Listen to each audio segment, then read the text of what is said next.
Hello दोस्तों, welcome to my YouTube channel Aryan arts classes. आज एक नया वीडियो लेकर आया हूँ क्लास 12 के कविता काव्य खंड के सेकेंड चैप्टर सूरदास का पद। आज सूरदास के पद का हम जानेंगे कि सूरदास का जो पद है, तो सूरदास के पहले लेखक परिचय को जान लीजिएगा कि सूरदास का लेखक परिचय। तो सूरदास का जन्म हुआ था 1478 ईस्वी में। तो सूरदास का जन्म कहाँ हुआ था? तो सूरदास का जन्म हुआ था, कब हुआ था? 1478 ईस्वी में हुआ था। और कहाँ हुआ था? तो दिल्ली के निकट सिहीग्राम में हुआ था। सूरदास का जन्म दिल्ली के निकट सिहीग्राम में हुआ था। और इनके गुरु का नाम था महाप्रभु वल्लभाचार्य। वल्लभाचार्य इनके गुरु का नाम था। तो दोस्तों, यहाँ से आते हैं जो ऑब्जेक्टिव आते हैं कि सूरदास का जन्म कब हुआ था। तो सूरदास का जन्म हुआ था 1478 ईस्वी में। सूरदास का जन्म कहाँ हुआ था? तो सूरदास का जन्म हुआ था दिल्ली के निकट सिहीग्राम में इनका जन्म हुआ था। और इनका गुरु के नाम था महाप्रभु वल्लभाचार्य। तो सूरदास के गुरु का नाम क्या था? तो महाप्रभु वल्लभाचार्य इनके गुरु का नाम था। रुचि, इनको सबसे अत्यधिक रुचि कहाँ था? तो इनको रुचि था पर्यटन में, अर्थात घूमने फिरने में, सत्संग करने में, कृष्ण के भक्ति करने में और वैराग्य में, जीवन में वैराग्य घूमना भी इनके अत्यधिक रुचि थी। ये जन्म से अंधे थे या बड़े होने पर धीमे धीमे इनके आंखों की रोशनी चली गई, तो सूरदास के नाम से ये फेमस हो गए थे।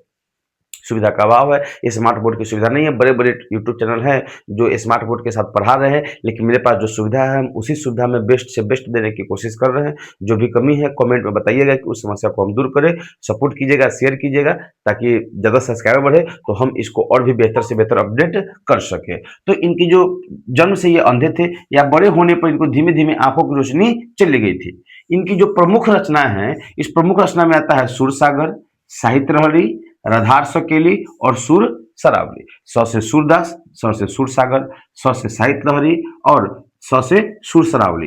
एक होते हैं राधा सकेली, तो ये कृष्ण के भक्त थे, कृष्ण के प्रेमिका थी राधा, तो राधार सकेली इनकी प्रमुख कृतियां थी। इनका मृत्यु हो गया था 1583 ईस्वी में। और ये जो कविता है सूरदास का पद, यह लिया गया है सूरसागर से। कहाँ से लिया गया है? सूरसागर से। तो सूरदास का पद कहाँ से लिया गया है? तो सूरदास का पद सूरसागर से लिया गया है।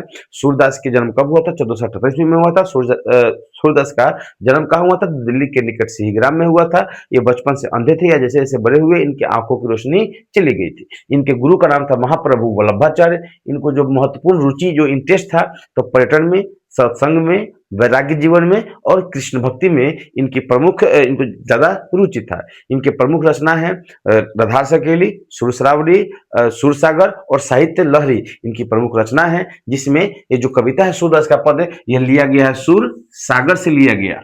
जो कविता है, इस कविता में वात्सल्य रस है। कौन सा रस है? तो सूरदास का पद में कौन सा रस है? तो सूरदास के पद में वात्सल्य रस है। और इस रस को हम समझाते हैं कि प्रथम जो कविता है दो छंदों में है, प्रथम छंद और द्वितीय छंद। प्रथम छंद जिसमें माता के स्नेह को, मातृ स्नेह को दर्शाया गया है। प्रथम छंद में मातृ स्नेह को दर्शाया गया है और बताया जा रहा है कि श्री कृष्ण सोए हुए हैं। अब जो श्री कृष्ण सोए हुए हैं, तो उनकी माता यशोदा प्रेम भरे स्वर में अपने बच्चे को जगा रही है, श्री कृष्ण को जगा रहे हैं और बता रहे हैं कि जागिए ब्रज राजकुमार, हे ब्रज के राजकुमार जाग जाइए, कमल और कुसुम फूले। यानी भोर होने पर संकेत दे रहे हैं कि कमल और कुसुम का फूल खिल उठे हैं कि हे ब्रज के राजकुमार जाग जाइए। यानी श्री कृष्ण को ब्रज के राजकुमार के नाम से संबोधित कर रहे हैं और बता रहे हैं कि हे ब्रज के राजकुमार जाग जाइए कि कमल और कुसुम का फूल खिल उठे हैं। कुमुद, कुमुद एक रात रानी फूल है जो केवल रातों में खिलता है, इसका संबंध चंद्रमा से है। और भोर होने पर वह कुमुद का फूल भी मुरझा गए हैं।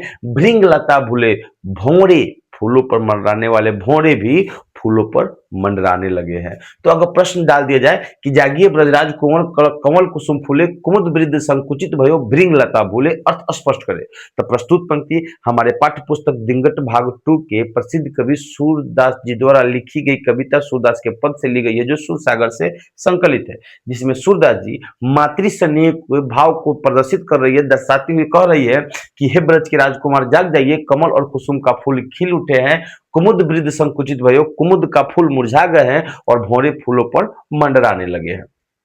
सेकंड जो लाइन है कि तमचुर खगरोर सुनहु बोलत बनराई, तमचुर और रामभाती गो खरकनी में बछरा हित धाई, यानी अपने पुत्र श्री कृष्ण को भोर होने पर संकेत देते हुए कहती है कि हे श्री कृष्ण अब जाग जाइए कि तमचुर मतलब मुर्गा बांग देने लगा है, आवाज देने लगा है, बोलत बन रही, पशु पक्षी भी चहचहाने लगा है, और रंभाती गो खरकनी में गाय भी रंभा रही है, बछड़ा हित धाई, गौशाला में भी गाय रंभा रही है अपने बछड़े के लिए। हे श्री कृष्ण, हे मेरे पुत्र ब्रज के राजकुमार अब जाग जाइए।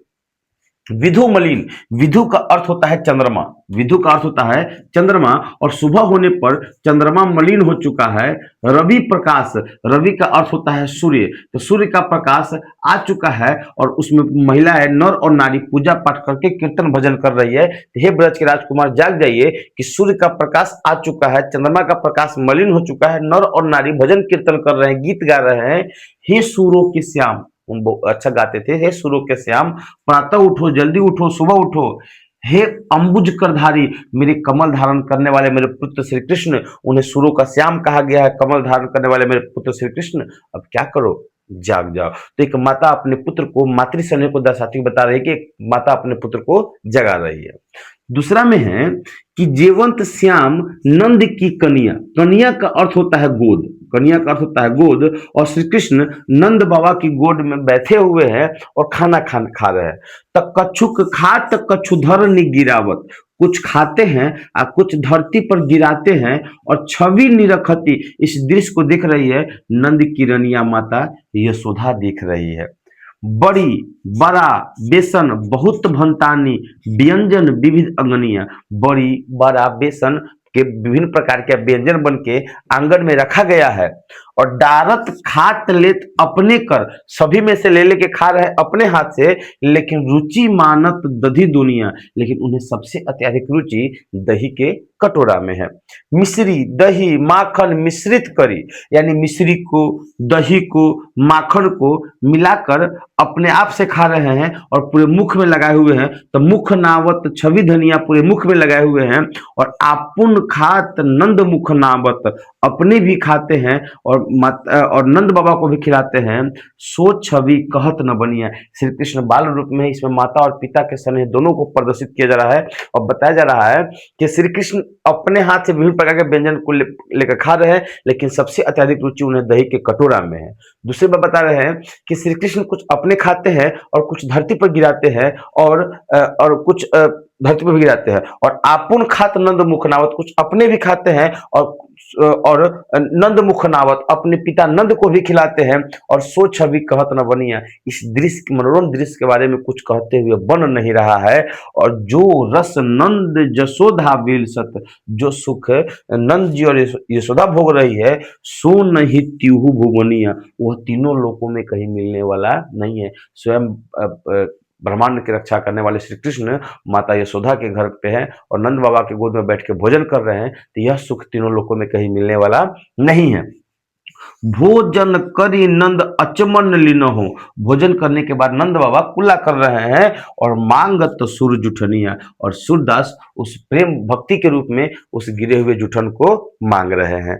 तो अभी तक हम आपको दो चैप्टर दिए हैं, एक दिए हैं कर्मक चैप्टर और दूसरा दिए है सूरदास के पद। अब इस दोनों चैप्टर को सब्जेक्टिव ऑब्जेक्टिव क्वेश्चन लाना है, जो हम जल्द ही लाएंगे। बस आप लोग कमेंट कीजिए, बताइए कि लाना है, तो हम तुरंत इन सभी चैप्टर के सब्जेक्टिव और ऑब्जेक्टिव को लाएंगे। धन्यवाद।